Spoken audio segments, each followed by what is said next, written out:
Alors, on continue avec les exercices, il nous reste encore deux. Donc, on va, dans cet exercice-là, créer un dictionnaire dont les clés sont de nombres pairs entre 2 et 18 inclus, et les valeurs sont égales au cube de la clé correspondante. Alors, comment devons-nous faire ça? Donc, puisqu'il nous demande de créer un dictionnaire, absolument, nous aurons besoin d'un dictionnaire. Okay. Et après, donc, qu'est-ce qu'il veut avoir? Il veut obtenir les clés sont de nombres pairs entre 2 et 18. Ici, les clés, donc ce nombre pair, donc entre 2 et 18. Donc 2 jusqu'à 18, 18 sera inclus. Okay. Et les valeurs sont égales au cube de la clé correspondante. C'est quoi les valeurs? Donc les valeurs seront la clé au cube. Donc ça sera donc à la puissance 3. Ok. Donc comment pourrons-nous faire ça? On pourrait faire juste avec deux méthodes. Je vais commencer par la méthode 1, qui est la méthode classique en faisant une boucle for. Je vais commencer tout d'abord par déclarer mon dictionnaire vide, et après, pour chaque élément, for i in range, donc notre range ici, c'est le nombre pair allant de 2 à 18. Donc les 2 et 18 sont les deux inclus. Pour cela, je ferai 18 plus 1, donc ça sera 19. Ok, qu'est-ce que je ferai? Et en fait, ici, nous aurons besoin tout simplement de faire le nombre pair. Donc, j'ai deux options ici.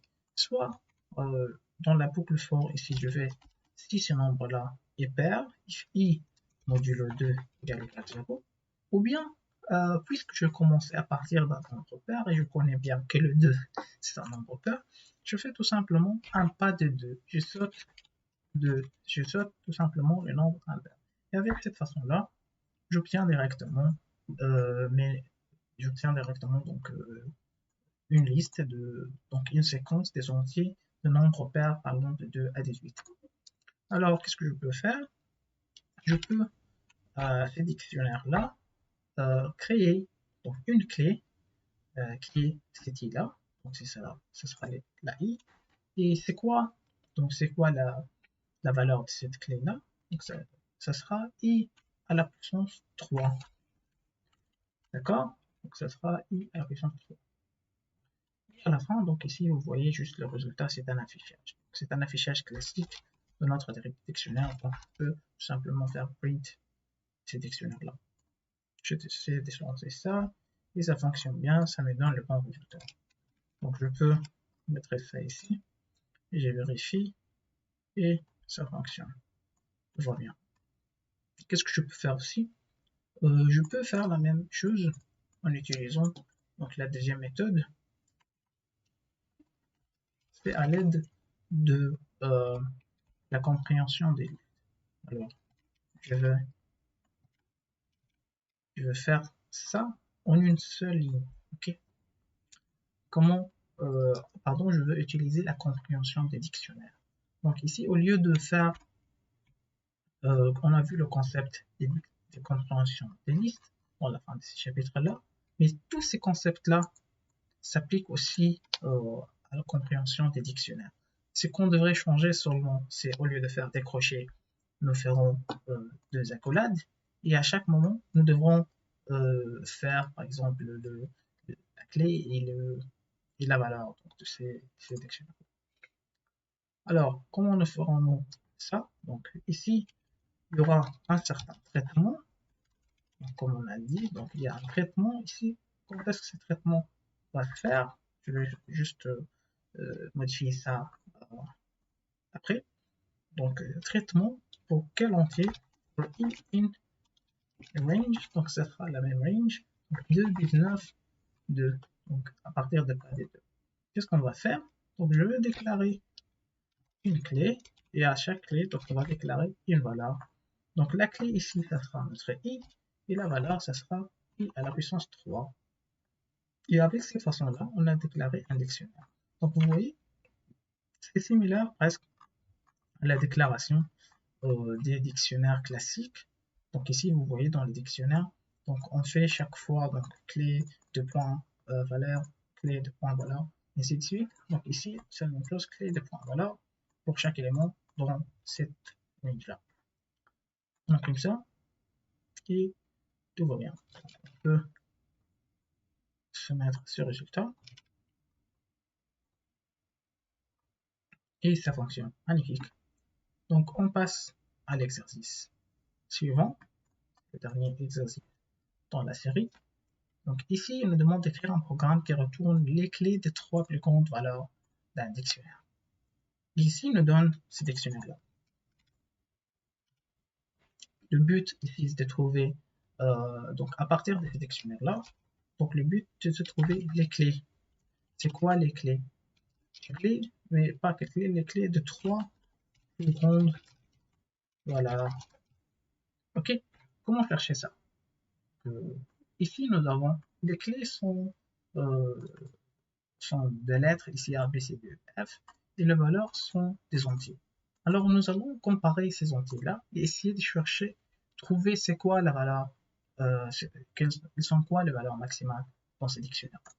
On peut toujours penser, pour chercher la valeur maximale, donc on peut penser, par exemple, pour une seule valeur maximale, on peut parcourir les dictionnaires là, et à la première fois, lorsqu'on trouve, par exemple, cette première valeur-là, on va la considérer comme étant la valeur maximale. Ok, maximale, ça sera ça. Et après, donc, pour chaque élément suivant, et ici, on va stocker aussi en même temps la clé. Donc, la clé, c'est A. Donc, on va dire que A a la valeur maximale, cette valeur maximale-là. Et puis, si on trouve un élément qui est plus grand que celui-là, on va dire, OK, la valeur maximale, ici, ce n'est plus A, donc la valeur maximale, c'est la B. Donc la B, la valeur de B, et la valeur maximale, avec cette valeur-là, et avec cette clé-là. OK, et ainsi de suite.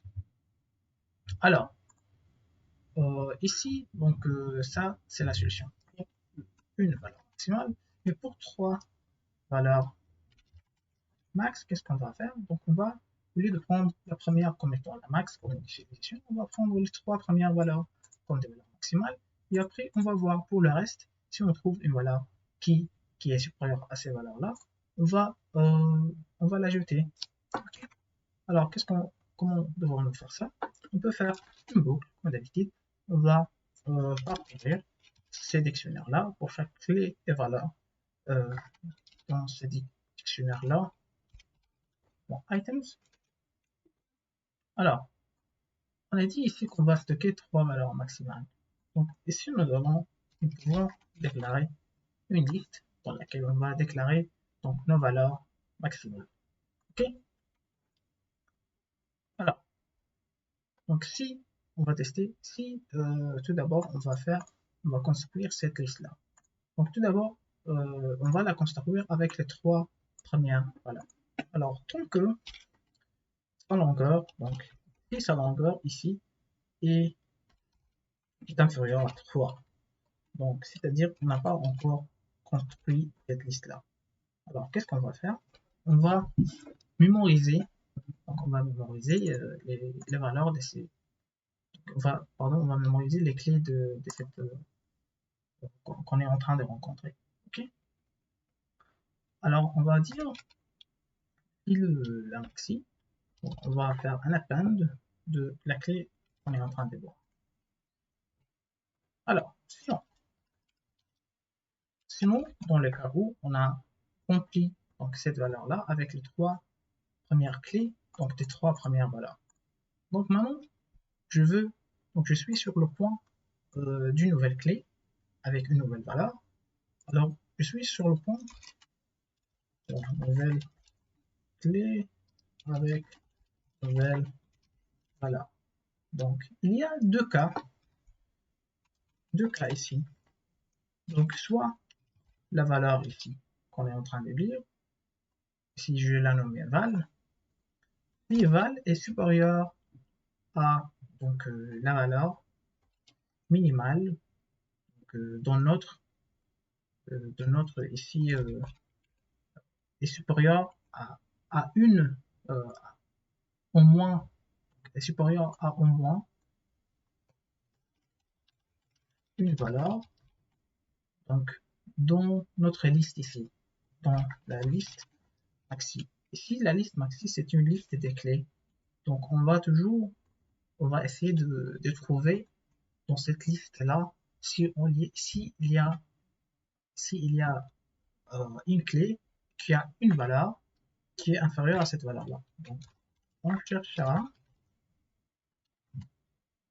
une clé dont sa valeur est inférieure à val. Si on trouve ça, donc si on trouve que val donc, est supérieur à une certaine valeur, on va supprimer. Si on la trouve, on va la retirer et ajouter val. Alors, comment chercher donc, dans notre liste des clés ici? Par exemple, disons nos clés, on va commencer par ça. Donc ici, juste au lieu de faire le else, je vais commenter ça. Je vais juste pour vous montrer qu'est-ce que j'ai déjà construit. Ok? Pour que vous ayez une idée de ce que je suis en train de faire. Ok, vous voyez, cette partie-là m'a construit une liste maxi avec ces clés-là. Ok? Donc maintenant, else, donc, ce que je veux faire, je veux parcourir ces éléments-là pour chaque clé ici. Donc, ça sera donc une nouvelle clé. Par exemple, ici, je veux ajouter clé sélectionnée. Donc, dans cette clé sélection, ici, donc dans la sélection de valeur maxi, ok, pour chaque clé, dans maxi, qu'est-ce que je veux faire? Je vais, donc j'ai ces dictionnaires-là, à l'aide de ces dictionnaires-là, je peux faire ce genre de comparaison. Je veux essayer de comparer. Donc, est-ce que cette clé-là, sa valeur correspondante, est-elle supérieure ou inférieure à la valeur que je suis en train de voir ici? Ok? Donc, je vais faire if la valeur que je suis en train de voir est-elle supérieure à. Donc, je suis en train de parcourir chaque élément ici. Est-elle supérieure à l'élément qui est correspondant ici? Est-ce que cette valeur est supérieure à la valeur de cet élément-là dans les dictionnaires principaux? Ok? Si c'est vrai, qu'est-ce que je veux faire? Je veux supprimer cet élément-là. Donc, je veux faire dans maxi, donc je veux faire remove cette valeur-là. Puis, je vais faire maxi.append, donc ma nouvelle valeur. Pardon, ici ma nouvelle clé. Ok, vous voyez, je fais la comparaison sur les valeurs, mais à chaque fois, je mémorise la clé. Ok? Et à ce moment-là, donc je pourrais, donc puisque j'ai trouvé un élément, donc je peux directement sortir de cette boucle-là. J'ai trouvé un élément, j'ai échangé cet élément-là, donc il n'y a pas besoin de l'échanger encore une autre fois. Si, par exemple, si on ne fait pas un break, ça va nous faire remplacer tous les éléments de cette liste. Mais on a besoin de remplacer qu'un seul élément. Ok? Donc à ces points-là, donc nous devons faire un break. Ce break-là va nous forcer de sortir de cette boucle-là et aller à ces points. Donc va nous faire sortir, donc va nous faire aller à ces points. Ok? Et puis à ces points-là, donc on va réitérer l'élément prochain dans notre liste. Alors maintenant, on peut imprimer maxi. Alors, pour nous, maxi, c'est B, c'est E, et c'est en fait, c'est les mêmes résultats trouvés ici dans l'énoncé. Alors, si j'essaie de faire ça, et je vérifie, et tout va bien, ça fonctionne. Alors, une autre solution pour résoudre ça, c'est au lieu de mémoriser seulement les clés, on peut aussi mémoriser les valeurs. Donc, dans une liste, Ici, en faisant ce parcours-là, on va en même temps, donc ici, je veux remplacer ça ici. Si cet élément-là, donc on a construit cette liste-là, et après, on va tester sur cette valeur-là. Si cette valeur est-elle supérieure à la valeur minimale de maxi, donc liste maximale. Dans ce cas-là, qu'est-ce que je veux faire? je, je vais supprimer ce boucle-là, je vais supprimer ce boucle-là, je veux aller ici. Qu'est-ce que je veux faire? Alors, je veux supprimer cette clé-là. Donc, cette clé de la sélection, ce sera quoi? Donc, notre clé ici. Donc, je veux faire ajouter une clé et je veux supprimer une clé. Donc, l'ajout et la suppression ici. Donc, ici, en fait, on aurait besoin d'un indice. Donc, l'indice de cette valeur-là, de cette valeur minimale. Donc, à laquelle valeur est strictement supérieure. Alors, qu'est-ce que je peux faire? Je peux trouver indice, donc c'est donc notre maxi val. Donc on peut faire appel à la fonction .index, on lui passe une certaine valeur. Lui, il va nous retourner un indice. Et alors après, donc on peut supprimer avec del, on peut supprimer un élément avec un indice. On peut faire ça pour maxival et maxi en même temps pour supprimer la clé correspondante à cet indice-là et la valeur correspondante à cet indice-là. Et après, on va ajouter un maxi et en même temps un maxival. Pour ajouter un maxi la clé, on ajoute un maxival la valeur. On essaie de trouver ça. Alors, min argument is an empty sequence. Comment ça?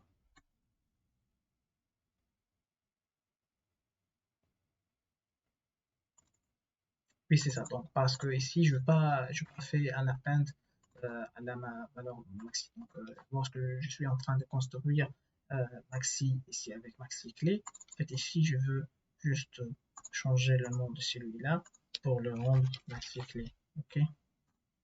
Donc, ça a été changé dans tout le code avec maxi clé.